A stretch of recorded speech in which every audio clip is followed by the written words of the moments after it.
I am Kanata, and I, that is we, villages of life that stretch from sea to sea to sea, a human constellation as long as the rivers run.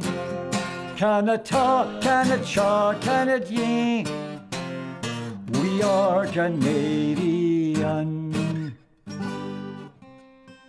Sync and Symm, synchronicities and symmetry.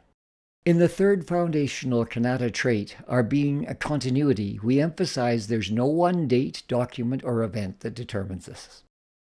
Like a river shaped by all it passes through and joins in its journey from source to the sea, we're multiple strands and streams, personalities and peoples. This is true not only at stages on the way, but throughout. For the same reason, we defy definition. The person who could define us has not been born. Both parents are deceased. We can, however, be described. As we share and listen to each other's stories and experiences, we find we're developing multifaceted stereoscopic vision. It's like we're caught up onto a space platform and see our planet spinning beneath us with incredible vividness and splendor. Features and patterns jump out that we have seen but not really noticed till now. That's what we're going to do today. Discover symmetry across the north half of Turtle Island. We'll see parallels and synchronicities in faraway places as we look down on the land and the map comes alive, and as we look in and around at how we relate to the land and to each other. I've mentioned earlier how our mainland mass attracted chunks from African and South Pacific plates to become Nova Scotia, Cape Breton, and Newfoundland on the east coast, and Haida Gwaii and Vancouver Island on the west. Kanata is on a great circle route from Europe to Asia, the main reason the north half of the continent was linked by rail as a trade route. Likewise, tectonic currents in Earth's mantle run diagonally northeast across the Pacific, northwest across the Atlantic, enlarging the north half of the continent rather than what is Mexico and the U.S. See our two main mountain systems, the rocky Columbia Coastal Massif in the west extending south, and the older gnarled Laurentian highland draining the shield northeast into Hudson Bay. Look at the Great Lakes. We think of them as jointly Canadian and American, and Lake Michigan lies entirely in U.S. territory. But follow the arc of the Great Lakes west and north through Lake Winnipeg and Manitoba, Great Slave and Great Bear Lakes draining into the Arctic, and their lessers, Lesser Slave and Athabasca, feeding in from the south. Together with the southern Great Lakes, these date from the melting of the last great glaciation of the north half of the continent. As Hudson Bay and the Arctic Ocean take the runoff from the last glaciation, what is now prairie was once sandy bottom of an inland sea draining the mountains to the west in the Jurassic era. As those mountains rose higher, their runoff divided from the Athabasca, North Saskatchewan, Bow and Old Man east and north, and westward into the Rocky Mountain Trench, cutting notches to the Pacific through the Fraser in Canada and the lower Columbia through the U.S. Look at the political boundaries we've drawn between provinces. Most of these are straight south-north meridians of settler surveys. Two exceptions divide our largest two western and largest two eastern provinces. Between Alberta and BC, and Ontario and Quebec, the borders are composite. Each begins in the south following a natural dividing line, the continental divide between Alberta and BC, and the Ottawa River between the Canada's lower and upper.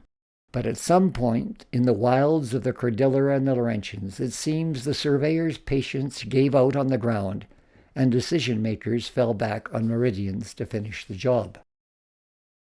The two squiggly lines that make up the southern divisor between these pairs of provinces came to reinforce demographics on either side. The Ottawa River lies on a very deep rift, far deeper than the St. Lawrence. Huge ancient turtles live in its depths. The Algonquin First Nation lived on both sides. But though the Ontario side has francophone communities in North Bay, Timmins, and Sudbury, the river became a border dividing the province of Quebec into Lower and Upper Canadas in 1792. This was the reason Queen Victoria made it capital of the United Province in 1856. Crossing the Great Divide from southern Alberta into Kootenay Territory, we leave ranching and oil country for a land of artists, ashrams, and eco-protesters. Parallel human streams were moving peoples in these two regions before they were politically linked by Britain's award of Rupert's Land to her remaining eastern North American colonies. In 1867, with the British North America Act, the two Canadas, East and West, Lower and Upper, ended 25 years of struggle between Roman Catholics and Protestants in a single assembly. In its place, they set up a live and let live arrangement with a third maritime region, each with its own legislatures for local affairs and a federal parliament for matters in common. The same year, the Nehiyah and Siksika confederacies reached a truce in a century-old conflict at Wetaskiwin, hills where peace was made, now a city 30 minutes south of Alberta's capital. Critics may point out this did not end hostilities between Blackfoot and Cree. 2 years later, Nehiyah peacemaker Maskipatun was killed when he entered a Blackfoot camp, as Mahatma Gandhi was assassinated for working to end strife between Hindus and Muslims. Historian, public servant, and educator Grant McEwen calls Maskipatun the Gandhi of the Plains. A similar ambivalence met Confederation in the East. Of the parties at the 1864 Charlottetown Conference, the host, Prince Edward Island, dropped out almost immediately and did not join until the Dominion of Canada was 4 years old.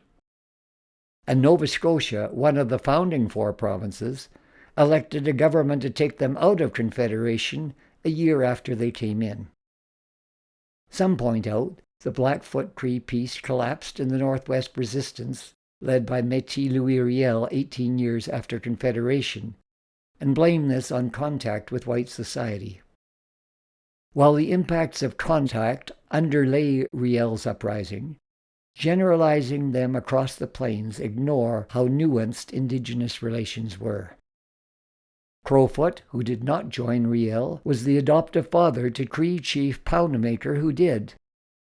Poundmaker and Cree chief Big Bear attempted to restrain more militant braves, yet were accused of having incited them.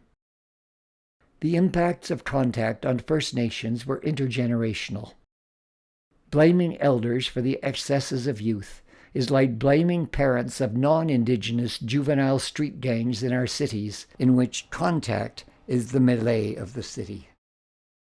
To Crowfoot's neutrality, we owe the fact that the 1885 uprising did not erupt in a general race war on the Alberta and Saskatchewan plains.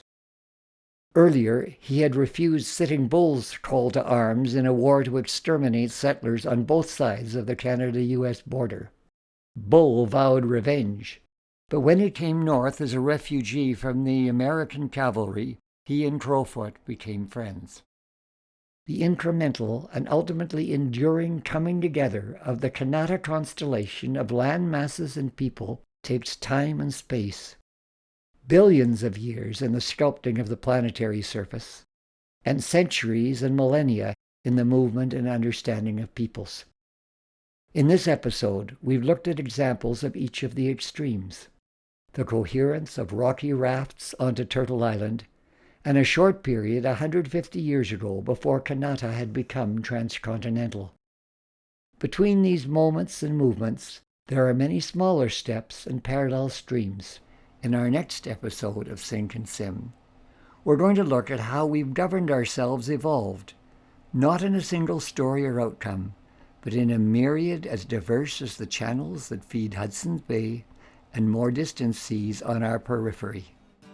For Kanata Connections, I'm David Watts. Kanata, Au long des rivières, les villages lumineux, au-delà des frontières, a human constellation as long as the rivers run.